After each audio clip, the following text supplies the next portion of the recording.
Assalamu alaikum warahmatullahi ta'ala wa barakatuhu. Yau zan nuna muku yadda ake sauke top paid application a Play Store, wato application ɗin da ya zama dole sai kun siya, application ɗin da ya zama dole sai ka cire kuɗi daga account ka siya. To yau zan nuna muku yadda ake downloading ɗinsa a kyauta ba tare da ka zubar da ko sisinka ba, ta hanyar amfani da wata manhaja mai suna AC Market. Ni ne naku Mustapha Ibrahim daga Zamani Tech. Yau yanzu da farko dai za mu shiga cikin Chrome browser dinmu. Idan muka shiga cikin Google Chrome browser dinmu sai mu yi searching din wannan manhaja, wato acmarket.net. acmarket.net kuna gani sai ku danna search, zai kawo ku zuwa site din, za ku gan shi tambarinsa da kuma an rubuta AC Market a kasan tambarin. Za ku ga wani download button a wajen wanda za ku ga an rubuta download now, sai ku taba shi. Zai faɗa ma inda za ka sauke shi, wato directories inda kake so application ne download a cikin wayarka. Ni na zaɓa nan download folder dina, a nan abubuwa na suke sauka, saboda haka zan danna download, sai danna OK, sai in shiga ga details din. Already daman na yi downloading ɗinsa, yanzu kawai installation ɗinsa zan yi. Kuna gani na shiga, yanzu zan installing ɗin application ɗin nawa. Yawwa, yanzu kuna gani na gama installation ɗin abun nawa, yanzu zan buɗe wato manhajar. Kun gani AC Market, more games, more happiness. Za ku ga azumta. Yanzu zai ce min allowed AC Market to access photos, media and file on your device, sai ka danna allowed AC Market to make and manage phone calls, sai ka danna allowed. Yanzu kuka duba AC Market yana loading. Yanzu AC Market ɗinmu da shi ya buɗe muna kallon sa haka.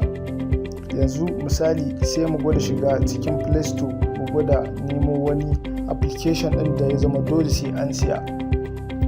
Yanzu zan shiga cikin Play Store, mu gwada searching ɗin wani application wanda ya zama dole sai an siya.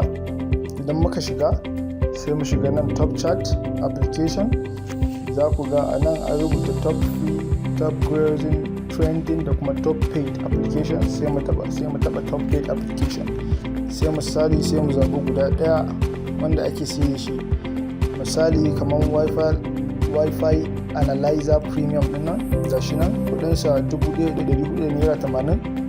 Yanzu za mu gwada shiga AC Market, sai mu download exactly irin wannan application ɗin a AC Market. Yawwa, yanzu zan shiga AC Market ɗina, sai mu gwada searching ɗin wato wannan application ɗin mai suna Wi-Fi Analyzer Premium.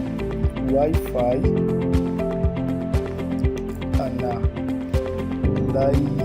Analyzer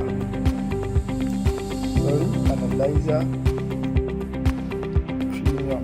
Gashi nan kuna ganin sa haka, sai mu taɓa shi. Idan muka taɓa shi, gashi nan kun ga ya kawo exactly irin wannan application ɗin da yake Play Store. Idan muka duba gashi nan shine anan, mu ƙara koma kuma gashi nan kun gani dai. Sai mu danna wato wannan aron da ya ƙasa, wato alama ce ta download. Idan muka taɓa shi zai nuna mana wato wannan alamar, wato ADS nan alama ce ta talle, to dole sai mun kalle shi na sakan 30. sai ka danna free download din nan, shi kuma zai kama abin. Sai ya yi loading, idan ya yi loading sai ya kama tallan a matsayin video. Yauwa, kun gani a nan sai nuna mani download APK file only via CDN.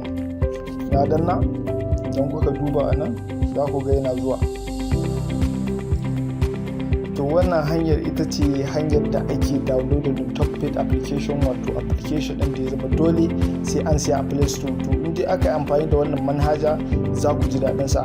Sabida haka a danna mani tambarin subscribe a wato button ɗin channel ɗinmu, yanda za ku ga sabbin videos ɗinmu idan muka saka. thank you, mun gode sosai.